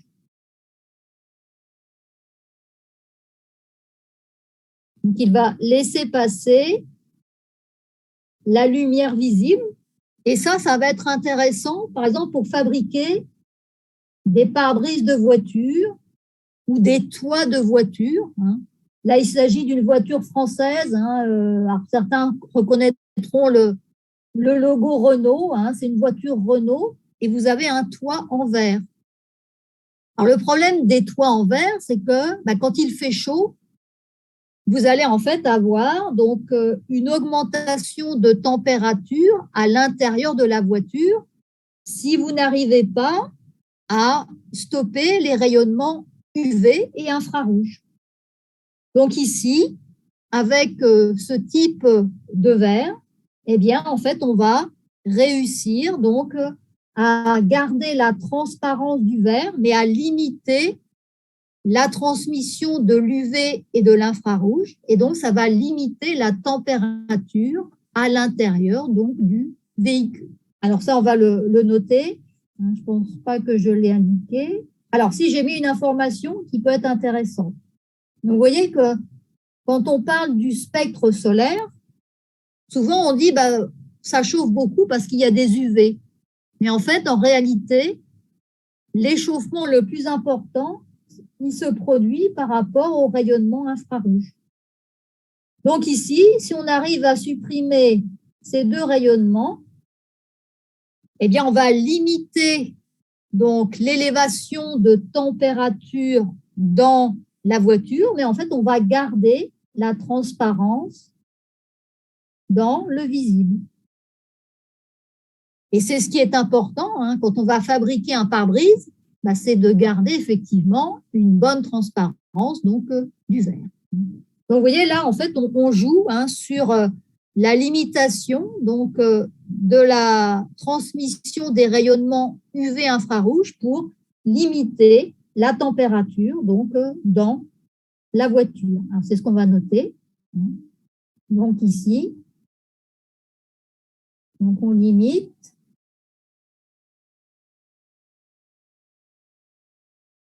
la transmission UV et infrarouge pour donc limiter donc les chauffes. Non, alors j'ai pas la place, mais c'est échauffement donc dans la voiture. Donc, vous voyez qu'on peut effectivement donc ici maîtriser à l'aide des bandes d'absorption donc le domaine effectivement de transmission donc notamment du spectre solaire en enlevant ici donc les UV mais principalement donc l'infrarouge. Donc voilà en fait un petit exemple qui vous montre les travaux qui sont donc faits sur des verres pour essayer de l'adapter donc à l'application ici dans les pare-brises donc de voiture. C'est ce qui était indiqué. Alors on a déjà parlé donc des mécanismes de transfert de charge, mais je vais parler ici donc du cas particulier donc de ce qu'on appelle le verre ambre, qui va en fait donner cette coloration orangée, qui est très utilisée donc pour, par exemple, le stockage des médicaments, le stockage des solutions qui sont sensibles en fait au rayonnement donc ultraviolet. Alors, pour obtenir cette coloration, eh bien, en fait, on va devoir obtenir ou mettre dans le verre. Alors, je vais prendre mon surligneur en changeant la couleur. Alors, couleur de lampe, voilà. On va essayer d'avoir dans notre verre à la fois des ions fer 3 et sulfure. Alors, à droite, vous avez donc un spectre qui vous donne le cas en fait d'un verre qui contient uniquement donc FeO, donc du fer au degré +2. Donc, vous voyez que on a une bande d'absorption quand même très faible, quasiment donc non visible, donc ici dans le domaine de longueur d'onde que j'ai représenté. Et par contre, quand je vais ajouter même une petite quantité, vous voyez, de soufre au degré -2, vous voyez apparaître cette très forte bande d'absorption qui se situe dans l'ultraviolet. Alors là, je vous ai donné la valeur en énergie. Et en fait, cette bande ultraviolet, elle va stopper donc ces rayonnements et elle va éviter la dégradation soit de solutions, soit de médicaments qui pourraient être sensibles au rayonnement donc UV. Alors ce verre, en fait, il est relativement difficile à fabriquer parce qu'en fait, on a à la fois le fer 3 qui peut être réduit en fer 2 et le sulfure qui peut être oxydé en sulfate. Ce sont les deux réactions qu'on vous a indiquées ici. Et en fait, ces couples redox, eh bien, leur existence va dépendre de la pression de O2 qui doit en fait être contrôlée parce que si vous avez une pression de dioxygène trop faible, le fer 3 va être réduit en fer 2. Si vous avez une pression en oxygène trop forte, c'est l'ion sulfure qui va être oxydé en ion sulfate. Donc, en fait, les calculs thermodynamiques montrent en fait qu'il faut des quantités d'oxygène, vous voyez, très faibles, de 10 puissance -5 à 10 puissance -7 atmosphères. Alors, ces pressions, elles vont être données par les équilibres thermodynamiques. On pourrait faire un calcul pour le montrer, mais vous voyez que il y a nécessité vraiment de contrôler donc très finement cette quantité d'oxygène. Alors, petite remarque par rapport à l'introduction donc de ces ions sulfure dans le verre. Vous voyez qu'en fait, on va partir de sulfate, mais que l'on va réduire avec du carbone. Vous savez que le carbone, c'est un réducteur puissant, et donc vous allez obtenir donc les ions sulfure avec départ donc de CO2. Et puis ensuite, effectivement, on contrôle l'atmosphère donc du four, notamment la quantité d'oxygène, pour éviter de réoxyder donc les sulfures en sulfate. Alors là, vous avez un petit document qui vous montre l'évolution en fait du rapport sulfure sur fer total en fonction du rapport fer 2 sur fer 3. Et donc, par rapport à 3 températures, donc qui sont approximativement les températures de fusion donc du four pour ici la préparation donc du verre. Donc, vous voyez ici que si on veut avoir donc une quantité relativement importante d'ions sulfure, eh bien, en fait, il faudra avoir un rapport fer 2 sur fer total supérieur à 0,7, qui est cette limite ici. En dessous, vous aurez uniquement des ions sulfate et vous ne pourrez pas en fait former ce complexe qui est formé avec des ions fer 3 et des ions sulfure qui donne en fait cette transition ce transfert de charge qui donne en fait cette coloration donc ici caractéristique et cette bande d'absorption donc dans l'UV. Donc, je tiens à souligner la difficulté donc de synthétiser ce type de verre avec en fait ici ces deux couples redox qui vont exister, mais l'un en atmosphère oxydante et l'autre en atmosphère réductrice. Donc, il faut vraiment bien maîtriser donc ce paramètre. Donc, voilà pour cet exemple donc, de verre coloré, donc très utilisé donc, pour le stockage notamment des médicaments.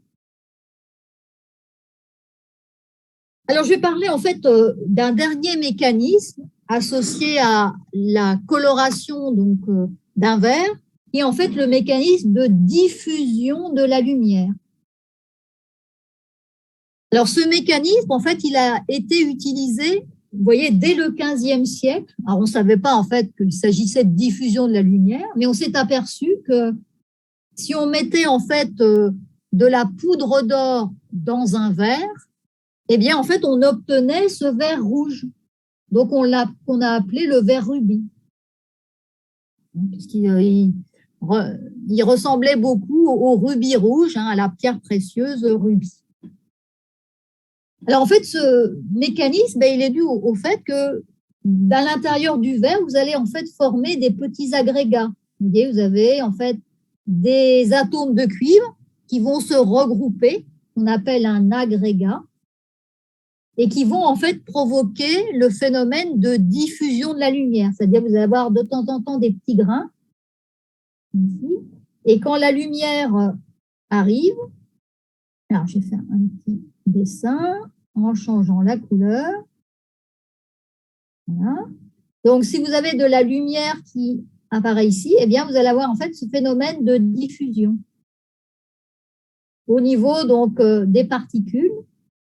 Et ce qu'il faut savoir, c'est qu'en fait, ce phénomène de diffusion, il va être plus important aux petites longueurs d'onde.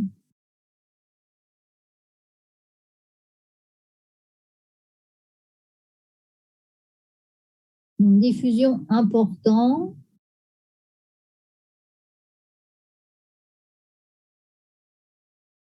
aux petites longueurs d'onde. Ça veut dire que un matériau qui a en fait des agrégats, eh bien, va plutôt diffuser donc ici les petites longueurs d'onde, donc plutôt diffuser le bleu que le rouge.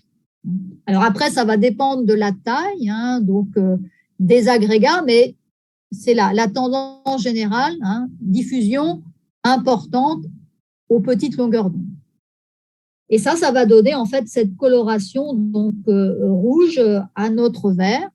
Alors, un autre mécanisme de diffusion de la lumière qui est très connu, eh bien, c'est ce qui permet d'expliquer la couleur bleue du ciel. Le ciel est bleu parce que, eh bien, dans l'atmosphère, il y a des particules qui diffusent et elles vont diffuser majoritairement les petites longueurs d'onde. Ça explique la coloration donc bleue du ciel. Là, vous voyez que vous avez un vert rouge, parce qu'on pourrait se dire, bah, le vert, il devrait être bleu, mais la diffusion elle dépend également de la taille des grains. Donc, je ne vais pas rentrer dans les détails, mais il y a également cet aspect qui est important. Alors, comment en fait va-t-on introduire de l'or métallique dans le verre? Donc, au XVe siècle, bah, ils mettaient directement de la poudre d'or. Le problème, c'est que le mélange n'était pas très homogène. Donc maintenant, pour fabriquer ces verres rubis, on va en fait introduire de l'or sous forme oxydée. Donc, par exemple, sous forme de chlorure, par exemple, qui va se mélanger dans le verre. Et ensuite, on va réduire l'or au degré +3 avec des agents, donc ici, donc réducteurs, qui sont par exemple de l'étain au degré +2, de l'antimone au degré +3, qui vont être oxydés. Et donc, vous voyez, cette réaction redox va permettre de former donc de l'or. Et puis ensuite, avec un traitement thermique, on va faire l'agrégation donc des particules donc d'or. Alors là, je pourrais mettre de l'or aussi, hein, ça marche également. Et donc, avec la température, on va pouvoir contrôler la taille des agrégats. Alors, en fait, ce verre rubis, hein, donc créé au XVe siècle, eh bien, on en a la version moderne avec le flacon de parfum Fahrenheit, hein, donc de Christian Dior, hein, qui en fait a été fabriqué à partir de ce principe donc du verre rubis. Alors, sauf que vous voyez qu'il y a un dégradé de couleur. On passe donc du vert au jaune. Eh bien, ce dégradé, il a été obtenu en faisant donc des recuits à des températures différentes. Et en fait, eh bien, le recuit va jouer sur la taille des agrégats.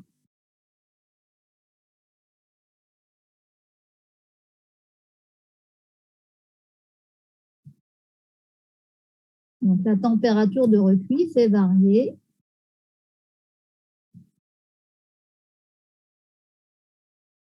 La taille des agrégats. Et suivant la taille, eh bien, la couleur va être différente. Donc, voilà en fait comment on arrive à faire ce dégradé donc, de couleur. Alors, si en fait on essaie de voir la taille en fait des agrégats qui sont formés, Eh bien, maintenant, on a des microscopes électroniques à transmission, vous connaissez le MET, qui permettent en fait de voir donc des objets aussi petits que le nanomètre. Et si vous voyez, regardez ici, vous avez une zone qui est une zone cristallisée, entourée donc de verre. Donc cette zone cristallisée, ça correspond en fait à des agrégats donc de cuivre. Parce que ici, dans le verre Fahrenheit, c'est pas de l'or, c'est du cuivre, ça coûte moins cher, mais ça donne également de beaux résultats. Donc, vous voyez la taille, c'est ici autour de 10 nanomètres pour la taille des cristaux. Et puis, vous pouvez également en fait avoir un phénomène identique avec de l'oxyde de cuivre, ça marche également. Donc, vous voyez des tailles donc nanométriques, donc de ces agrégats métalliques qui vont permettre de jouer donc sur la coloration. Et puis en faisant donc des recuits à des températures différentes, on arrive en fait à avoir donc un dégradé donc de couleur. Donc voilà sur l'aspect donc coloration donc de nos verres qui peuvent être maîtrisés en faisant des réactions redox, en jouant sur la couleur, la quantité de colorants, en mélangeant des colorants. On arrive à faire donc beaucoup de choses donc avec nos matériaux donc vitraux. Alors, dernier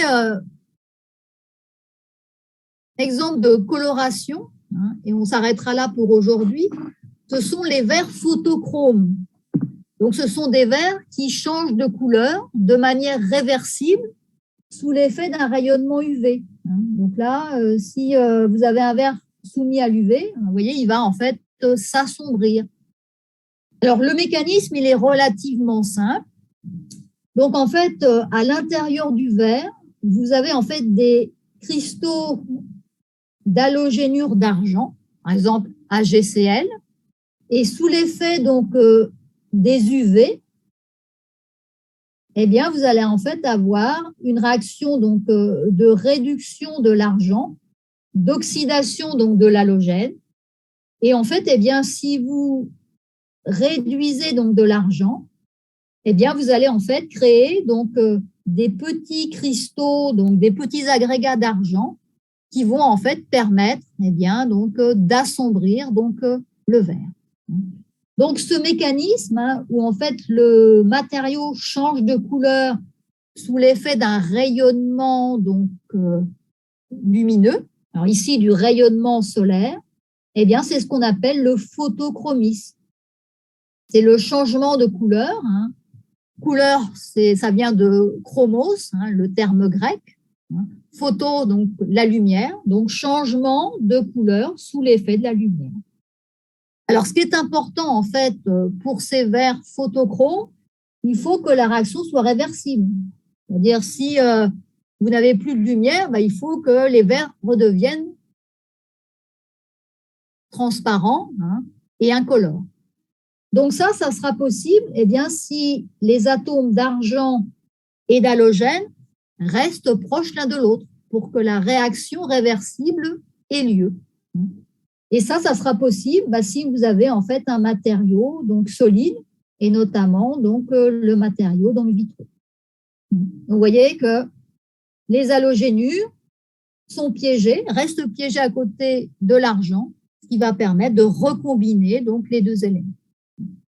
Alors, au niveau en fait des compositions de verre, donc ce sont des verres de borosilicate classiques dans lesquels on va mettre des halogénures d'argent. Alors, ça peut être des fluorures, des chlorures ou des bromures. Et puis, on va rajouter un petit peu d'oxyde de cuivre. Ça va catalyser la réaction de blanchiment qui est en fait la réaction inverse pour en fait redonner le verre non coloré. Donc, voilà au niveau de la composition. Alors, pour en fait obtenir un verre photochrome, eh bien, on a besoin d'un traitement thermique.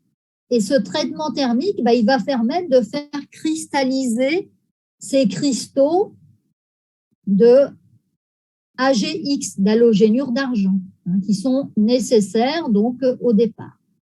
Donc, on va faire cristalliser donc, ces composés donc, dans le verre. Vous voyez la température de traitement. Et ces agrégats, vous voyez à nouveau ce terme, hein, agrégats de particules métalliques, eh bien, vont permettre ici d'avoir l'équivalent de phénomène de diffusion de la lumière. Alors, c'est vrai que maintenant, on parle plutôt de résonance plasmonique. Hein. C'est le terme utilisé hein, pour donc expliquer ce phénomène. Donc, cette